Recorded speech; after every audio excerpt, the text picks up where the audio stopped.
Salut à tous les amis, j'espère que vous allez très très bien. On se retrouve pour une nouvelle vidéo sur Sorare et une vidéo qui, je pense, va intéresser des gens. C'est quand acheter des cartes sur Sorare. Quand, ça va pas être en termes de d'heures, ça va être en termes de période. Ok, je vais vous donner deux exemples sur deux joueurs très forts qui n'ont pas eu de rumeur de transfert qui ont un niveau pour aller jouer le SO5, d'accord? Donc pour aller chercher de la reward potentiellement. Et ce sont des joueurs qui, entre guillemets, n'ont pas changé de catégorie, n'ont pas changé de club, etc. Donc on est sur deux profils qui sont stables, entre guillemets, ok? Ils ont pas été blessés, ou alors sont été des blessures qui ont duré que deux trois matchs, donc ça peut impacter un peu à minima sur du très court terme le prix, mais grosso modo, il n'y a pas des fulgurances incroyables. Et on est sur des profils qui coûtent assez cher pour faire en sorte, pour voir que même s'il y a eu un coup de chaud à un moment donné du mec au niveau du scoring, il n'y a pas eu un bump de plus 300-400% où le mec a complètement explosé parce qu'en fait, il a fait une strike de 10 matchs avec un scoring de 80. Là, on va regarder donc deux exemples concrets, on va dire, pour vraiment analyser quand acheter des cartes sur Sora. Et je vais prendre le temps avec vous et je serai attentif à vos commentaires sous la vidéo et si vous avez des questions à ce sujet-là, parce que c'est un vrai sujet sur lequel vous devez vous mettre en accord avec vous-même sur comment je conçois l'investissement sur Sora et quelle est ma stratégie, qu'est-ce que concrètement je compte faire, est-ce que voilà, donc il y a beaucoup de choses à prendre en compte. Si vous voulez, vous pouvez cliquer sur le, sachant que mon chien s'énerve, vous pouvez cliquer sur mon lien en description, donc sur mon Linktree, je peux vous accompagner si vous souhaitez dans du coaching privé ou en fait tout simplement vous venez avec moi faire une visioconférence et on parle de votre stratégie. Voilà, si vous êtes déjà sur Sorare, vous pouvez en plus intégrer, si vous le souhaitez, ma solution avec donc les pistes d'investissement pour l'achat-revente. Ça vous fait gagner du temps et très probablement de l'argent aussi sur du moyen ou long terme, même du court terme aussi également selon les profils que je propose. Voilà. Donc, on est parti sur ce joueur, Carles Esril, qui est un joueur très connu, donc profil America. J'ai pris deux profils différents. J'ai pris un profil Europe et un profil America pour bien que vous compreniez aussi les différences des marchés entre les cartes. Il faut savoir que donc, Carles Esril est un milieu de terrain qui joue en MLS, aux États-Unis, donc sur le marché américain. Et il n'y a pas eu de rumeur de transfert sur lui. C'est un joueur de 29 ans qui est un des meilleurs joueurs de l'América, si ce n'est le meilleur. Et un petit peu moins en ce moment, mais grosso modo, ça reste un très bon joueur. Et il a une courbe de prix qui est, on va dire, parfaite pour regarder comment les cycles fonctionnent. Donc, on va aller sur, depuis que des cartes existent, de Carles Reel. Donc, voilà. On a commencé ici. Donc, ici, on était en août. Donc, on était en pleine saison. Il faut savoir que la saison MLS, grosso modo, je vous dis bien grosso modo, c'est février-novembre. Voilà. Après, ça dépend si vous avez les playoffs, pas de playoffs, etc. Mais grosso modo, c'est février-novembre pour aller rapidement. Donc là, on est en pleine saison et la carte de Carles Reel sort. Là, ici, on est en période playoff.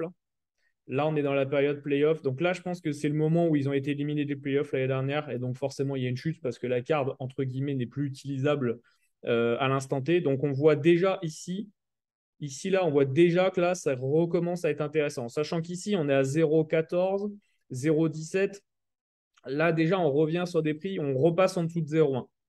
Donc, ici, on voit déjà qu'il y a un premier cycle d'achat qui est très intéressant où on se dit, OK, le mec, juste, il a été éliminé des playoffs, donc forcément, il ne joue plus. Et donc, du coup, en fait, sa carte ne rejoue pas avant, entre guillemets, jusqu'en février. Sauf rumeur de transfert, etc. Mais là, sur ce profil-là, il n'y en avait pas. OK. Donc là, on continue. Donc là, ça reste relativement stable jusqu'en octobre. Novembre, novembre, on peut voir que là, c'est ultra bas en novembre. Là, toute cette période-là, on voit que c'est ultra bas, tout le mois de novembre, parce qu'il n'y a plus de match. Et là, décembre, janvier, et là, on commence à voir que petit à petit, les gens commencent à faire leurs petites emplettes sur le marché américain. En sachant que là, il n'y a pas de Coupe du Monde, etc. On est sur un truc, enfin, il n'y a pas de Coupe du Monde hivernale. Là, cette année, c'est une année assez particulière parce que forcément, il y a la Coupe du Monde. Mais voilà. Et là, va recommencer la saison. Et quand on recommence la saison, là, on atteint des prix où, en fait, on a déjà dépassé, là, ici, le prix le plus haut du marché en janvier, alors que la saison n'a même pas commencé. Et quand la saison reprend, là, son prix explose. Et là, en gros, on est sur toute la saison, etc. Alors, il y a des hauts, des bas, etc. D'accord. Parce qu'après, ça, c'est lié au cours de l'ETH, c'est lié à ses performances, etc., etc. Et ça, c'est des choses qui, entre guillemets, ces performances, bah, on ne les maîtrise pas. Et le cours de l'ETH, on ne le maîtrise pas forcément non plus. Donc, mais sur des choses concrètes sur lesquelles vous pouvez pallier, ça, par contre, vous pouvez le faire. Et il y a aussi quelque chose qui est important à prendre en compte, c'est qu'ici, on a une remontée. Pourquoi? Parce que aussi, c'est les cartes de 2022 qui commencent à sortir en avril. Donc ici, il y a eu une chute parce qu'il y avait anticipation des nouvelles cartes de 2022 ici. Donc c'est pour ça qu'on n'a pas été sur un truc très linéaire où ça a été comme ça. On a eu un petit peu montée, descente, descente, remontée. Et là, les cartes de 2022 ont vraiment fait un bump. Et donc, du coup, en fait, tout le monde s'est aligné, en fait, grosso modo, jusqu'à monter à du très, très haut, du 0,6, du 0,7. Et là, on est en. Voilà, donc là, on recommence à être en juillet 2022. Et là, on descend petit à petit, parce que c'est la fin de saison, en fait, tout simplement. On est sur la fin de saison, on est sur la fin de saison, etc. etc. Et donc là, on arrive jusqu'à maintenant. Donc, en gros, il est revenu à son prix du début de saison. Voilà. La carte de Carles Rill est revenue au prix là où il était en fin de saison, sachant que Carles Rill, il lui reste une poignée de matchs avant que sa saison s'arrête, à voir si est-ce que New England fera les playoffs ou non. Mais en tout cas, voilà ce qu'il en est. Donc on voit que ici, il y a un énorme gap en novembre pour le marché américain, et ça de manière récurrente, c'est le cas. C'est-à-dire que ici, là, entre octobre et novembre, grosso modo, le marché américain s'écroule totalement. Aujourd'hui, on est début septembre. Il y a déjà des cartes en Amérique qui sont vraiment à des prix dérisoires. C'est vraiment des prix dérisoires par rapport à ce qu'ils ont pu être en milieu de saison. Et quand je dis milieu de saison, grosso modo, c'est voilà, dans 6 mois, vous y êtes à la mi-saison, enfin non, pas dans 6 mois, mais dans 8 mois, vous êtes déjà dans la saison pleine, complète de l'Amérique, etc. Donc, il y a un vrai coup à faire ici sur octobre-novembre, on le voit. Et si vous commencez à acheter, grosso modo, un peu avant le marché de l'Amérique, vous voyez vite que les prix grimpent très très vite parce que là, on ne se rend pas compte. Là, on voit une courbe de prix où on n'a pas d'écart, on a des écarts où on ne se rend pas compte. Mais ici, entre le 5 décembre, où on est à 0,05 et un mois plus tard, j'ai dit combien? On était le 20, on était combien? Le 27, j'ai dit? Non. Attendez, hop, je vais essayer de le retrouver. Je ne peux pas prendre le plus bas non plus, mais allez, on va dire voilà, le 10 décembre, on était à 0,065. Si je bascule un mois plus tard, on a doublé. Et il n'y a pas de match entre les deux. C'est un profil qui a doublé. Il y a zéro match entre les deux. Il y a zéro rumeur de transfert. Il n'y a pas un ETH qui a dégringolé ou quoi. Donc voilà. Voilà ce qu'il en est à ce niveau-là. Donc, on voit que ici, le marché américain, acheté en novembre, c'est quand même relativement bon. C'est quand même relativement bon pour ensuite, soit vous l'utilisez toute l'année et après vous en faites ce que vous voulez. Voilà, donc octobre-novembre pour le marché américain est très, très, très, très intéressant sur l'achat parce qu'après, grosso modo, vous êtes plus ou moins tranquille jusqu'à la fin de l'année. Carles Hill est un joueur après qui est très très fort. C'est le troisième des milieux qui fait plus de 70 de moyenne sur son L40. Quand c'est titulaire, les deux autres, c'est Kimmich et De Bruyne qui sont à des prix astronomiques par rapport à Carles Ghosn. Donc, Carles Ghosn, si vous devez aligner une équipe en America, c'est un must-have. Voilà, grosso modo, c'est quand même, et même en AS, en All-Star, vous pouvez aussi le faire, l'aligner. On va basculer sur Thomas Müller. Donc, Thomas Müller, profil dans l'idée similaire à Carles Ghosn, c'est-à-dire joueur qui est un peu plus vieux parce qu'il a 32 ans. Il y a quand même les managers Sora ont quand même un souci, entre guillemets, avec les joueurs âgés, dans le sens où ils ont peur, en fait, que le mec soit plus performant ou que le mec parte à la retraite, etc., ou qu'il ait plus le niveau, enfin voilà, tout simplement. Donc il y a cette interrogation-là sur le profil, mais sinon, voilà, c'est un joueur qui, grosso modo, a 30 ans, quoi, à la trentaine. C'est un attaquant qui est sous contrat jusqu'en 2024. Il n'y a pas eu de rumeur de transfert sur Thomas Müller. Il y a eu pas mal de changements dans l'équipe du Bayern qui peut-être potentiellement peut créer des écarts de price. Là, pour le coup, ça n'a pas trop bougé son prix, ça l'a bougé un peu, oui, à court terme, voilà. Mais si vous êtes sur quelque chose d'assez moyen à long terme et que vous comptez sur Thomas Müller dans votre équipe SO5, etc., ça peut être très intéressant. Donc voilà, profil intéressant. Là, on va voir donc son prix depuis que les cartes sont sorties. Donc sur les deux profils, et pour Carl Sale et pour Thomas Müller, il y a les deux profils. Là, je vous donne la courbe de prix par rapport aux premières cartes qui sont sorties sur le jeu. D'accord? Donc, comme ça, au moins, il n'y a pas de oui, mais l'année dernière, il était ceci, cela. Non, là, c'est depuis que la carte est sortie de Thomas Müller. Enfin, depuis qu'il y a des cartes de Müller sont effectives. Donc là, ça sort en octobre 2021, donc on est en début de saison, pleine saison, en Europe. Et là, forcément, son prix grimpe très rapidement parce qu'en gros, là, ici, on a 0,15, 16 sur les premiers qui ont eu les cartes. Et tout de suite derrière, on a doublé. Voilà. Tout de suite derrière, on a doublé en 15 jours. En 15 jours, on double. Il y a une flopée de cartes là qui ressortent du coup, parce que là, ce sont des cartes allemandes ici, enfin de la sélection de la Mannschaft, ici en sélection allemande le début octobre. Et ici, troisième semaine d'octobre, on a des cartes du Bayern de Munich. Et là, son prix voilà, il y a un écart de prix assez fou sur les premières enchères, etc. Où en fait, il y a 0,1 d'écart entre la carte la plus basse et la carte la plus haute sur exactement les mêmes cartes. Et ça, c'est normal quand il y a les nouvelles cartes. Il y a le lot de gens qui, en gros, peuvent surpricer le prix juste pour avoir la carte, etc. En premier et pour l'utiliser, en sachant qu'ici, là, il y a la Ligue des Champions, on est en pleine saison, quoi. Donc forcément, tout le monde, entre guillemets, veut une carte de Thomas Müller. Son prix reste relativement stable, il baisse un peu là en novembre. Est-ce qu'en novembre, il n'y a pas eu une petite bricole à voir? Est-ce que c'est le TH? Est-ce que c'est ses performances? On n'ira pas jusqu'à voir ça, d'accord? Mais ici, on voit que son prix est globalement assez stable jusqu'en décembre, où là, après, en janvier, il y a eu un bump de manière astronomique qui a quand même atteint, allez, si on prend ici, là, qui a atteint 0,55 en quoi? Donc, on est début février, là où début janvier, on est à 0,22.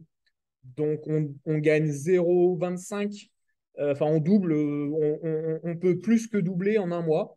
Il y a eu énormément ce cas-là en Europe sur beaucoup de joueurs européens l'an dernier.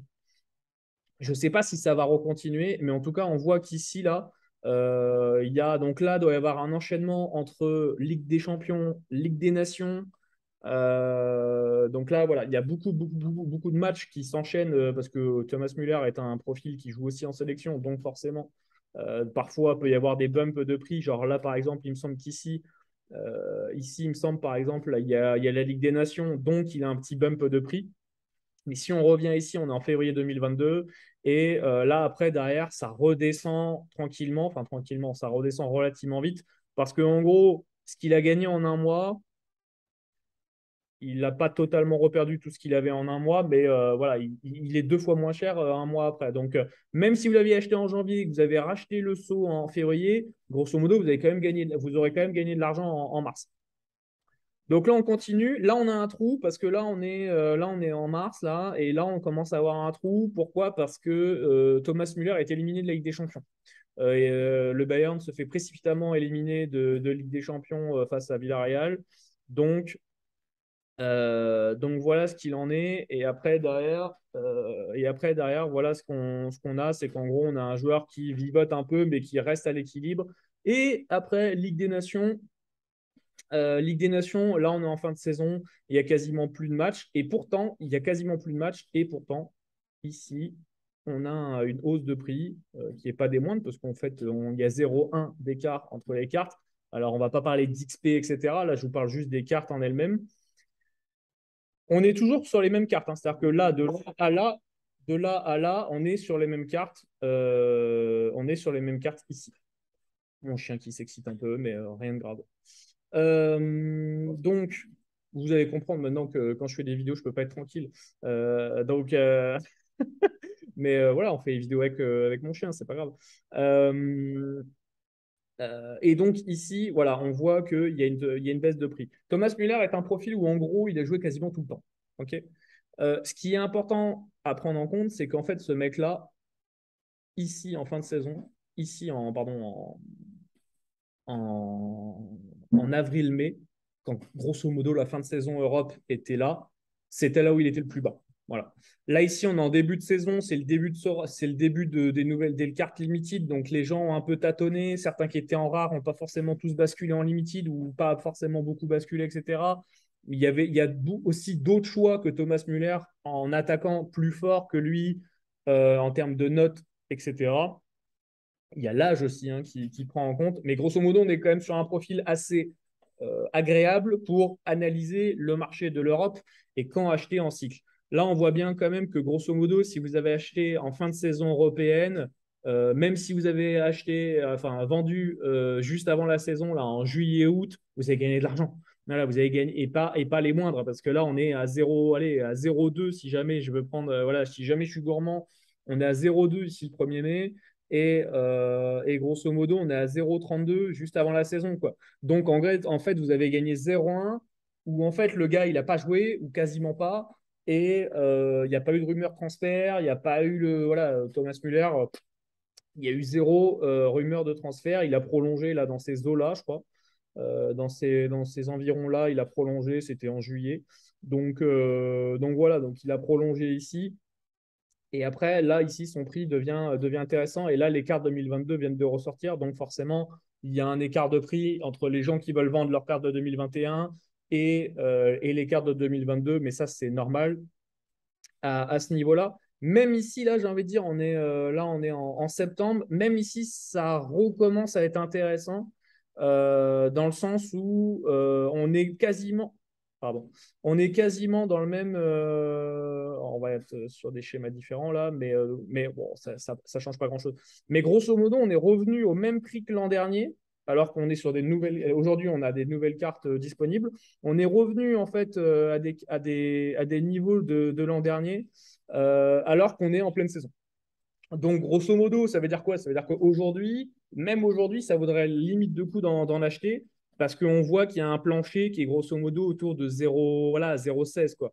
0,16, 0,15, 0,14. Là, on voit que bon, là celui-là était très bien acheté aux enchères. Le 0,14, enfin, je dis il a été très bien acheté, oui et non, parce qu'en fait, il y a les cartes de 2022 qui sont sortis derrière.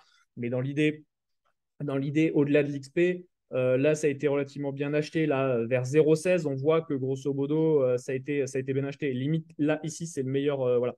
Moi, ce que je veux vous dire, c'est qu'en gros, en fin de saison européenne, si vous voulez faire uniquement de l'achat, ce que j'appelle de l'achat cyclique, c'est-à-dire que vous n'êtes pas pressé, vous êtes sur une stratégie long terme, vous attendez de voir pour euh, grosso modo, vous voulez faire de la R sans trop vous prendre de la tête, vous faites des achats cycliques. C'est-à-dire que sur le marché européen, vous attendez la fin de saison européenne et vous achetez des prospects à des cartes à ce moment-là. Donc, ça veut dire avril, mai, voilà, dans ces eaux-là. Et si vous êtes sur le marché américain, vous attendez de la fin de saison américaine et là, c'est octobre, novembre. Et à partir de ce moment-là, il y a des chutes de prix. Pourquoi? Parce que tout simplement, les gens veulent récupérer leur denier le plus rapidement possible pour faire en sorte de le réinvestir ailleurs et pour continuer à jouer.